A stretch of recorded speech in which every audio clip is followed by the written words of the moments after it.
Hello इंक्विजिटिव्स। तो आपका अपने यूनिवर्स में स्वागत है।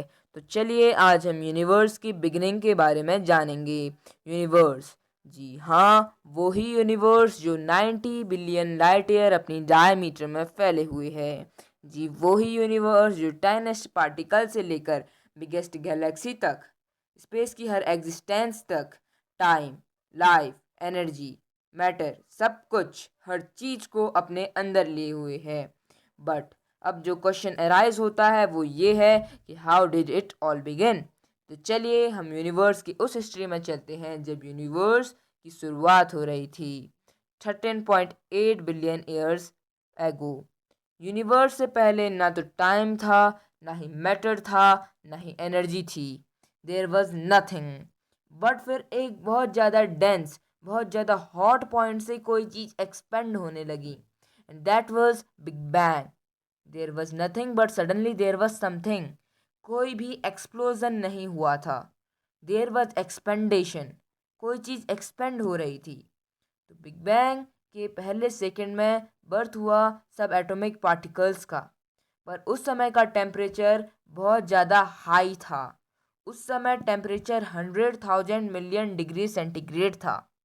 इसीलिए उस समय मैटर का फॉर्मेशन पॉसिबल नहीं हो पाया। इसीलिए 380,000 ईयर लेटर वहाँ यूनिवर्स के एक्सपेंड होने की वजह से टेम्परेचर डिक्रीज़ हुआ, और टेम्परेचर डिक्रीज़ हुआ तो वहाँ एटम का फॉर्मेशन भी पॉसिबल हो सका।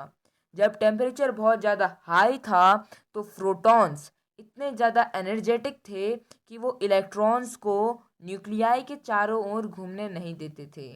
वो इलेक्ट्रॉन्स को रिफ्लेक्ट कर देते थे। लेकिन 380,000 ईयर बाद जब टेम्परेचर डिक्रीज़ हुआ, वैसे ही प्रोटॉन्स की एनर्जी भी डिक्रीज़ हुई। फिर जाके एटम का फॉर्मेशन पॉसिबल हो पाया। और इसी तरीके से सबसे पहले हमारा एलिमेंट बना हाइड्रोजन। हेलो दोस्तों, तो आपका यूनिवर्स में स्वागत है। तो हमने पिछले वीडियो में जाना था कि एटम का फॉर्मेशन सब एटॉमिक पार्टिकल से हुआ था, और एटम का फॉर्मेशन यूनिवर्स की शुरुआत में ही क्यों नहीं हो गया, और किस तरीके से 380,000 ईयर्स बाद वहाँ एटम का फॉर्मेशन पॉसिबल हो पाया। तो आज के हम इस वीडियो में जानेंगे कि वो सब एटॉमिक पार्टिकल किस तरीके से बने थे, और एटम के फॉर्मेशन के बाद वहाँ स्टार का फॉर्मेशन किस तरीके से हुआ। तो यूनिवर्स के बनने के बाद वहाँ सिर्फ एनर्जी स्ट्रिंग्स के फॉर्म में प्रेजेंट थी। यूनिवर्स में उस समय अलग अलग तरह की स्ट्रिंग्स मौजूद थी। तो स्ट्रिंग्स आपस में लाइट की स्पीड से टकराती थी, और आइंस्टाइन की थ्योरी ऑफ रिलेटिविटी के अकॉर्डिंग मास एनर्जी में और एनर्जी मास में कन्वर्ट हो सकता है अगर वो लाइट की स्पीड से जाए। तो स्ट्रिंग्स ने आपस में लाइट की स्पीड से टकराकर अलग अलग सब एटॉमिक पार्टिकल का फॉर्मेशन किया। किसी पार्टिकल का फॉर्मेशन दो क्वांटिटी से होता है, पहला मैटर, दूसरा फोर्स। मैटर फर्मियोन्स के बने होते हैं, और फर्मियोन्स क्वार्क्स और लेप्टॉन्स के बने होते हैं, और लेप्टॉन्स जैसे ताऊ, म्यून, इलेक्ट्रॉन आदि। तो सबसे पहले हाइड्रोजन के एटम का फॉर्मेशन हुआ। अब हाइड्रोजन में एक इलेक्ट्रॉन होता है, तो अब दो अलग अलग हाइड्रोजन के एटम आपस में फ्यूज करके नए एटम हीलियम को फॉर्म करते हैं। तो इसी तरीके से अलग अलग एलिमेंट्स का फॉर्मेशन हुआ। तो चलिए अब हम ये जानेंगे कि स्टार का फॉर्मेशन कैसे हुआ। हाइड्रोजन और हीलियम के इन मॉलिक्यूल ने हमारे यूनिवर्स में गैस और डस्ट के बादलों को फॉर्म किया, और ये नेबुला कहलाया। अब ये गैस और डस्ट के बादल डेंस होते गए। अब हमने केमिस्ट्री में ये पढ़ा है कि गैस के पार्टिकल एक दूसरों से दूर जाते हैं, पर इसमें इनके डेंस होने के वजह से मैटर इनके बीच में ग्रेविटेशनल फोर्स को बनाता है, जिस वजह से ये अंदर को कंप्रेस होने लगते हैं। मैं उन क्लाउड्स की बात नहीं कर रहा हूँ जो हम रोज अपने स्काई में देखते हैं। मैं उन क्लाउड्स की बात कर रहा हूँ जो लगभग 1 लाइट ईयर या उससे भी ज़्यादा बड़े हैं। नेबुला ही रहेगा अगर इसकी काइनेटिक एनर्जी जो गैस के पार्टिकल आपस में लगा रहे हैं, जिस वजह से ये बाहर की ओर जा रहा है, वो और ग्रेविटेशनल फोर्स जो इसे अंदर की ओर कंप्रेस कर रहा है, वो अगर इक्वल हों तो इस सिचुएशन को हाइड्रोस्टैटिक इक्विलिब्रियम कहते हैं, जिसका मतलब है वो फोर्स जो बैलेंस्ड है, जिस वजह से ये नेबुला ही रहेगा। लेकिन अगर ग्रेविटेशनल फोर्स ज़्यादा हो गया तो काइनेटिक एनर्जी इतनी ज़्यादा नहीं है कि वो इसे बाहर की ओर जाने दे। इसीलिए इस नेबुला ने एक स्पिनिंग डिस्क का शेप ले लिया। अब इस फोर्स के वजह से चीज़ें मिलियंस ऑफ ईयर तक गर्म होती रही, जब तक इसमें एटम वापस से आयनाइज्ड होकर प्लाज्मा में बदल ना गए। अब इस ग्रेविटेशनल फोर्स के कंप्रेशन की वजह से यहाँ का टेम्परेचर इतना ज़्यादा हो गया कि ये अब और ज़्यादा कंप्रेस नहीं हो सकता था, क्योंकि इसके वो काइनेटिक एनर्जी जो पार्टिकल आपस में लगा रहे हैं वो इसे और ज़्यादा कंप्रेस होने नहीं दे रही थी। इसीलिए इसने एक प्रोटोस्टार का फॉर्म ले लिया। अब प्रोटोस्टार के बाहर की गैस जो थी वो इसमें कंटिन्यूसली इकट्ठा होते गई, जिससे इस प्रोटोस्टार का मास और भी बढ़ता गया। अब इतने ज़्यादा प्रेशर के वजह से इसके अंदर का टेम्परेचर मिलियंस ऑफ डिग्री बढ़ गया, जिसके वजह से अब यहाँ न्यूक्लियर फ्यूजन पॉसिबल हो पाया और इस न्यूक्लियर फ्यूजन के साथ जन्म हुआ स्टार का।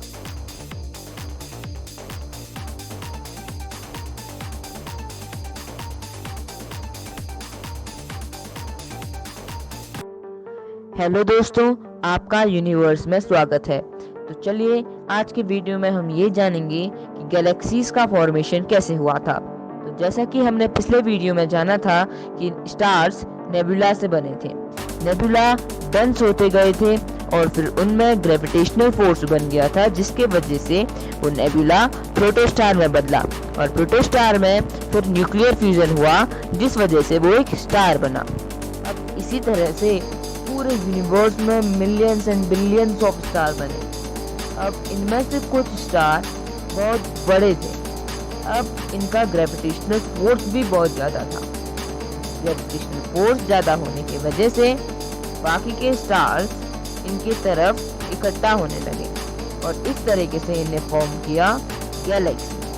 अगर हम बात करें मिल्की वे जैसी बड़ी बड़ी गैलेक्सीज की, तो उनमें कुछ बड़े बड़े जो स्टार्स थे वो सुपरनोवा एक्सप्लोजन के थ्रू नेबुला में कन्वर्ट हो गए या फिर वो ब्लैक होल में कन्वर्ट हो गए। और उनमें से कुछ ब्लैक होल आपस में मिलकर सुपर मैसिव ब्लैक होल को फॉर्म करते हैं।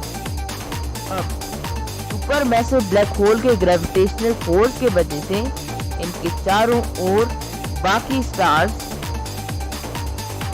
रोटेट होने लगते हैं और इस तरीके से ये गैलेक्सी एक डिस्क का शेप ले लेती है।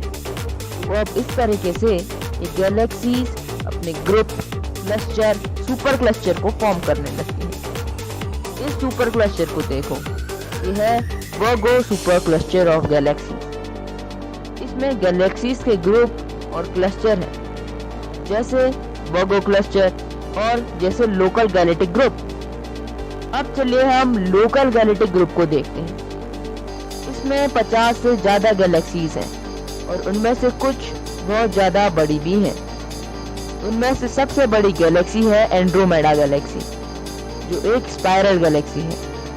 और इसमें है हमारी गैलेक्सी या मिल्की वे। मिल्की वे गैलेक्सी भी एक स्पाइरल गैलेक्सी है। इसमें लगभग 200 बिलियन से 400 बिलियन तक स्टार्स प्रेजेंट हैं। ये लगभग 100,000 लाइट ईयर डायमीटर में है और इसकी कुछ सैटेलाइट गैलेक्सीज भी हैं, जो इसके ग्रेविटेशनल फोर्स की वजह से इसके चारों ओर घूमती हैं। एंड्रोमेडा गैलेक्सी और मिल्की वे गैलेक्सी ऐसे पाथ में है कि लगभग वो अभी से 4 बिलियन ईयर्स बाद कोलाइड करेंगे और इसका रिजल्ट ये होगा कि एक नई गैलेक्सी बनेगी, जो होगी मिल्करोमेडा गैलेक्सी। गाइस, आज के लिए इतना ही। हेलो दोस्तों, तो आपका हमारे यूनिवर्स में स्वागत है। तो हमने अभी तक की वीडियोस में यूनिवर्स की शुरुआत से लेकर गैलेक्सी के फॉर्मेशन तक की स्टोरी जान ली है। तो जैसा कि आपको वीडियो का टाइटल देखकर समझ ही आ गया होगा कि आज की वीडियो में हम सोलर सिस्टम के फॉर्मेशन के बारे में बात करने वाले हैं। तो चलिए हम आज का टॉपिक शुरू करते हैं। इस गैलेक्सी को देखिए, ये हमारी galaxy the milky way galaxy ही है। अगर हम इसके ओरियन आर्म मैं जूम इन करें तो यहाँ हमें मिलेगा एक येलो मेन सीक्वेंस स्टार, जो उतना भी स्पेशल नहीं है, ना ही ये इतना बड़ा है। सिर्फ एक चीज अगर इसे स्पेशल बनाती है तो वो है हम, क्योंकि हम ऐसे प्लेनेट में रहते हैं जो इसी स्टार के चारों ओर एक ऑर्बिट में घूमता है, और हम इस स्टार को बुलाते हैं द सन। सन भी और स्टार्स की तरह 4.6 बिलियन ईयर्स पहले हाइड्रोजन और हीलियम के क्लाउड और डस्ट के बादलों से बना था। इन क्लाउड्स में बहुत ज्यादा हैवी एलिमेंट थे जो कि 2 या 3 स्टार्स के सुपरनोवा एक्सप्लोजन से बने थे।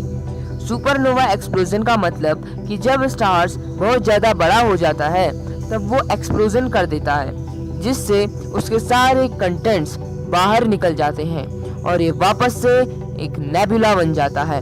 तो अब ये नेबुला अपने सारे कंटेंट्स के साथ hydrogen, helium, silicates, iron, water और बहुत सारे सब्सटेंस के साथ एक डिस्क का शेप ले लेता है और स्पिन होने लगता है, उसी तरीके से जिस तरीके से गैलेक्सी करती हैं। पर इस केस में हम इसे कहते हैं प्रोटो प्लैनेटरी डिस्क। अब ये नेबुला ग्रेविटेशनल फोर्स की वजह से सेंटर को आने लगता है और फिर न्यूक्लियर फ्यूजन शुरू होता है और फिर इस तरीके से हमारा सन बनता है। अब जो बचा हुआ मटेरियल था वो दूर दूर अलग अलग जगहों में डिस्ट्रीब्यूट था। ये टाइनी पार्टिकल्स लगातार कोलाइड करने लगे और अब ये लार्जर पीसेस लगातार कोलाइड करने लगे रॉक्स को फॉर्म करने के लिए। अब ये बड़े बड़े ऑब्जेक्ट्स प्लैनेटेसिमल्स अपने ग्रेविटेशनल फोर्स बढ़ाने लगे और वो दूसरे प्लैनेटेसिमल्स को अट्रैक्ट कर रहे थे। अब 100,000 ऑफ ईयर्स तक ये रॉक्स के क्लम्प कोलाइड करते रहे, जिससे हीट भी लगातार जनरेट होती रही और चीजों को लगभग मोल्टन स्टेट में ही रखा। अब ये ऑब्जेक्ट्स इतने मैसिव हो चुके थे कि इन्होंने एक स्फेरिकल शेप ले लिया अपनी ही ग्रेविटी की वजह से। इन्हें देखिए, ये है 4 इनर रॉकी प्लैनेट्स और ये 5 आउटर प्लैनेट, जो सभी ग्रेविटी के वजह से स्फेरिकल शेप ले चुके हैं। और जितना दूर इनकी सन से डिस्टेंस है उतना ही ज्यादा इनका टेम्परेचर कम है। 5 आउटर प्लैनेट जो थे वो इतने लार्ज हैं कि वो अपने सराउंडिंग के गैसेस को अपने ओर अट्रैक्ट करने लगे और जिससे ये गैसियस प्लैनेट्स बन गए या फिर गैसियस जाइंट्स। और कुछ प्लैनेटेसिमल जो प्लैनेट्स नहीं बने वो मून में बदल गए और कुछ कॉमेट और एस्ट्रॉइड्स में। और इनमें से कुछ एस्ट्रॉइड्स जो प्लैनेट के ग्रेविटेशनल फोर्स के वजह से उसके चारों ओर रोटेट करने लगे वो उसके रिंग्स बन गए और इस तरीके से बना था हमारा सोलर सिस्टम।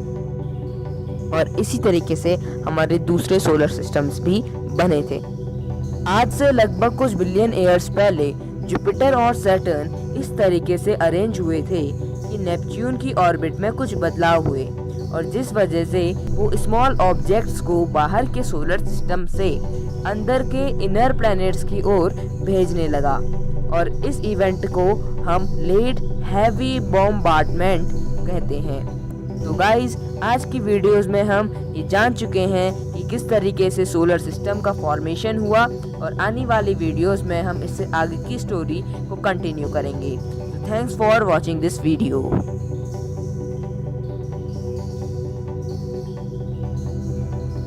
हेलो दोस्तों, तो आपका स्वागत है हमारे यूनिवर्स में। तो अभी तक हमने सोलर सिस्टम के फॉर्मेशन तक की स्टोरी जान ली है, तो अब आज का वीडियो उसी से आगे अर्थ के फॉर्मेशन के बारे में है। तो दोस्तों, आपको क्या लगता है कि अर्थ का फॉर्मेशन आखिर हुआ कैसे होगा? अभी वीडियो को पॉज करो और कमेंट करके बताओ। अगर आपने हमारी पिछली वीडियोस देखी हैं तो आपको पता होगा कि हमने प्लैनेट्स के फॉर्मेशन के बारे में बता दिया था। तो उसी तरीके से हमारे अर्थ का भी फॉर्मेशन हुआ। तो इस वीडियो में हम क्या जानेंगे? तो जैसा कि आपको पता होगा कि अर्थ हमारा घर है, अर्थ में लाइफ पॉसिबल है। तो हम इस वीडियो में ये जानेंगे कि अर्थ एक रॉकी प्लैनेट से हमारे घर में कैसे बदली। ये हैं 4 रॉकी प्लैनेट्स, इसमें से तीसरी है हमारी अपनी अर्थ। तो चलो अर्थ में चलते हैं। अभी ये अर्थ मॉल्टन स्टेट में है। क्यों? क्योंकि इसमें हीट लगातार जनरेट हुई है, लगातार कॉलिजन के वजह से। तो अब यहाँ से शुरू होती है हमारी अर्थ की जर्नी कि वो ऐसे स्टेट से अभी के स्टेट में कैसे आई। अब अर्थ के ऑर्बिटल रेडियस के मैक्सिमम जो एस्ट्रॉइड्स थे वो जब इकट्ठा हो गए तो कॉलिजन कम होते गया। अर्थ को एक अपॉर्चुनिटी मिल गई कूल डाउन होने के लिए और अर्थ का क्रस्ट फॉर्म होने के लिए। और लास्ट कॉलिजन के राउंड के साथ जिसने बहुत गड्ढे कर दिए थे और जिससे बहुत ज़्यादा क्वांटिटी में गैस रिलीज हुई थी जो इसके रॉक्स में ट्रैप्ड थी। ये गैस दूसरी गैसेस के साथ जो वॉल्केनिक इरप्शन की वजह से निकली थी उनके साथ अर्थ के ग्रेविटेशनल फोर्स की वजह से अर्थ में ही बाउंड रही और इस तरीके से हमारी अर्थ का पहले का एटमॉस्फेयर बना। अब लेट हैवी बॉम्बार्डमेंट के टाइम पे कॉमेट्स जो थे वो गैस के साथ हमारी अर्थ में वाटर को भी लाए। हमने लेट हैवी बॉम्बार्डमेंट को पिछली वीडियो में मेंशन किया है, उस वीडियो का लिंक आपको नीचे डिस्क्रिप्शन में मिल जाएगा। तो इसी तरीके से कूल डाउन होते होते वहाँ वाटर वेपर जो थे वो कंडेंस होने लगे जिससे फिर ओशियंस बने और हमारी प्रिमिटिव अर्थ यानी कि हमारी पुरानी अर्थ का जन्म हुआ। अर्थ की डायमीटर 12,742 किलोमीटर्स है। तो हमारी अर्थ का जो कंपोजिशन है वो हमारे सोलर सिस्टम के बाकी प्लैनेट से ज़्यादा अच्छा है, इसीलिए हम इस अर्थ में अभी सस्टेन कर पा रहे हैं। इसका जो कोर है वो आयरन और निकल से बना हुआ है और ये उसका इनर कोर है और जो सॉलिड है, और इसका आउटर कोर लिक्विड स्टेट में है और कोर एक रॉकी मेंटल से सराउंडेड है जो अलग अलग कंपाउंड से कंप्राइज है जैसे कि एल्यूमिनियम, ऑक्सीजन, सिलिकेट, सिलिकॉन और बहुत सारे। तो इसमें एक चीज नोटिस करने वाली है कि जो मैटर की डेंसिटी है वो उसका डिस्ट्रीब्यूशन तय कर रही है। जो अर्थ के हेवीएस्ट एलिमेंट्स या कंपाउंड्स हैं वो अर्थ के कोर में प्रेजेंट हैं, जैसे आयरन्स, और उसके ऊपर पे जैसे रॉक्स, उसके ऊपर पे वाटर, उसके भी ऊपर लास्ट में क्या है प्रेजेंट गैसेस जो बहुत ज़्यादा लाइट हैं और वो हमारे एटमॉस्फेयर में प्रेजेंट हैं जो हमें अल्ट्रावायलेट रेज से बचाती हैं और हमारे अर्थ का टेम्परेचर मेंटेन रखती हैं। और इनमें से कुछ गैसेस हाइड्रोजन और हीलियम तो इतनी हल्की हैं कि ये हमारी ग्रेविटी से भी एस्केप कर जाती हैं। इन गैसेस में सबसे ज़्यादा गैस का अमाउंट नाइट्रोजन का है 78%, फिर आती है ऑक्सीजन 21% और बाकी के 1% सारी गैसेस और बाकी की गैसेस हैं जैसे carbon dioxide, neon, water vapour, krypton, ozone, methane, hydrogen, helium और बाकी। तो मैटर की डेंसिटी का उसके डिस्ट्रीब्यूशन को डिटरमाइन करना डिफरेंशिएशन कहलाता है। तो जैसा कि हमने कहा था कि आउटर कोर लिक्विड होता है, तो अब आउटर कोर में मेंटल जो है वो फ्लो करता रहता है और इस वजह से बहुत बार जो क्रस्ट की प्लेट्स एक दूसरों के ऊपर ड्रिफ्ट कर जाती हैं जिसे हम कॉन्टिनेंटल ड्रिफ्ट कहते हैं। अब इन प्लेट्स के कोलिजन के वजह से ये माउंटेन्स बनते हैं जिन्हें हम अभी अपने इस अर्थ में देख सकते हैं। तो अब जो मॉल्टन कोर में सर्कुलेशन होते जा रहे थे वो जब अर्थ के रोटेशन से कंबाइन हुए तो अनपेयर्ड इलेक्ट्रॉन्स जो थे वो मैग्नेटिक फील्ड बना रहे थे और इस तरीके से हमारा मैग्नेटिक फील्ड जनरेट हुआ और हमारी अर्थ का मैग्नेटिक फील्ड जो है वो कॉस्मिक रेस से हमें प्रोटेक्ट करता है। ये रेस को अपने पोल्स की ओर डिफ्लेक्ट कर देता है जो एटमॉस्फेरिक पार्टिकल्स के साथ मिलकर बाद में ऑरोरा बोरियालिस को फॉर्म करता है जिन्हें हम नॉर्दर्न लाइट के नाम से जानते हैं। तो ये सब अर्थ में लाइफ को आने के लिए कुछ बेसिक चीज़ें हुई थी, पर उसमें से अभी हमने एक चीज़, बहुत ज़्यादा इम्पोर्टेंट चीज़ के फॉर्मेशन के बारे में जानना बाकी है। तो क्या आप गेस कर सकते हैं वो बहुत ज़्यादा इम्पोर्टेंट चीज़ क्या होगी? अभी वीडियो को पॉज करके कमेंट करिए। तो वो इम्पोर्टेंट चीज है मून। आखिर ये मून आया कहाँ से? तो पहले हम मून और प्लेनेट के बीच में अंतर समझ लेते हैं। मून है जो प्लेनेट के चारों ओर घूमता है। मून एक नेचुरल सैटेलाइट है और प्लेनेट है जो स्टार के चारों ओर घूमता है। अर्थ के पास सिर्फ और सिर्फ एक ही मून है। मून के फॉर्म होने के लिए जो कुछ एविडेंस मिले हैं वो क्लियरली ये बताते हैं कि अर्थ के शुरुआती टाइम पर मून दो प्लैनेटेसिमल के बीच के कोलाइजन का रिजल्ट है। उनमें से तो एक अर्थ खुद है और एक मार्स के जितना साइज का है एक प्लैनेटेसिमल। ये दो प्लैनेटेसिमल जब कोलाइड हुए थे तब बहुत सारे रॉक स्पेस में फ्लोट करने लगे। उनमें से कुछ रॉक्स अर्थ के ग्रेविटेशनल फोर्स के वजह से अर्थ से अट्रैक्ट हो गए और इकट्ठा होकर उन्होंने एक स्फेरिकल शेप ले लिया और ये स्फेरिकल शेप बना मून। मून उसी तरह से बना था जिस तरीके से हमारे सोलर सिस्टम में बाकी प्लैनेट्स बने थे। तो मून में सिलिकेट्स की मात्रा बहुत ज़्यादा है और आयरन की मात्रा बहुत कम। इससे हमें ये पता चलता है कि जब कोलाइजन हुआ था तब वो कोलाइजन में ब्लास्ट मेंटल तक ही हुआ था और इस कोलाइजन का एक और हमें प्रूफ मिलता है। तो जो अर्थ के रोटेशनल एक्सिस में टिल्ट है वो इस कोलाइजन के वजह से ही है। तो मून का कोई अपना एटमॉस्फेयर नहीं है जिस वजह से कोई भी गैस मून की ग्रेविटी से एस्केप कर सकती है। तो गाइस आज के लिए इतना ही। तो आज की वीडियो में हमने अर्थ के चेंजेस के बारे में जाना और मून के फॉर्मेशन के बारे में जाना। So thanks for watching this video.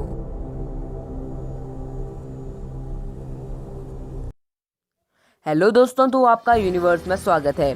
तो अभी तक हमने स्टोरी ऑफ द यूनिवर्स के प्लेलिस्ट में अर्थ के फॉर्मेशन और अर्थ में होने वाले चेंजेस और मून के फॉर्मेशन तक की स्टोरी जान ली है। तो आज की वीडियो में हम क्या जानेंगे? आज की वीडियो में हम उसी से आगे लाइफ के बारे में जानेंगे कि लाइफ की शुरुआत आखिर हुई कैसे थी। तो चलिए शुरू करते हैं। तो अलेक्जेंडर ओपान और जेबीएस हेल्डेन के अकॉर्डिंग लाइफ ओसीन में इवॉल्व हुई थी।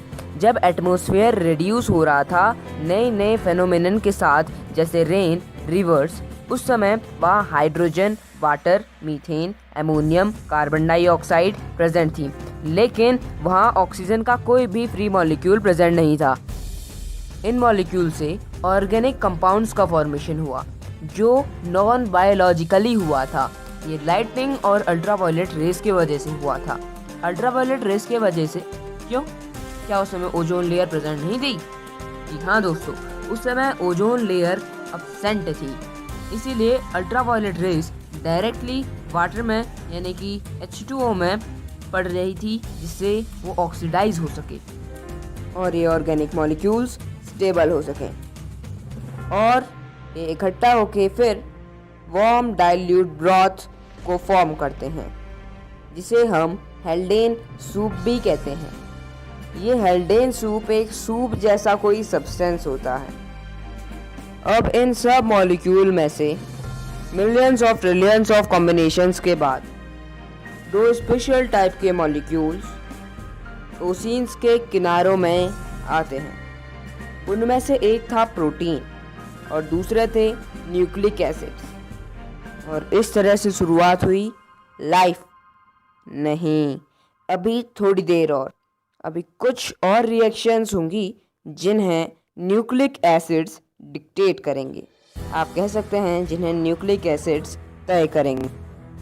तो अब न्यूक्लिक एसिड्स, प्रोटीन सब कुछ व्रैप्ड था और एक मेम्ब्रेन से सराउंडेड था ताकि ये डाइल्यूट ना हो जाए और डिस्ट्रॉय ना हो जाए। तो अब ये जो बना वो केमिकल्स को एब्जॉर्व कर सकता है, ग्रो कर सकता है, डिवाइड कर सकता है और एनर्जी भी ऑब्टेन कर सकता है।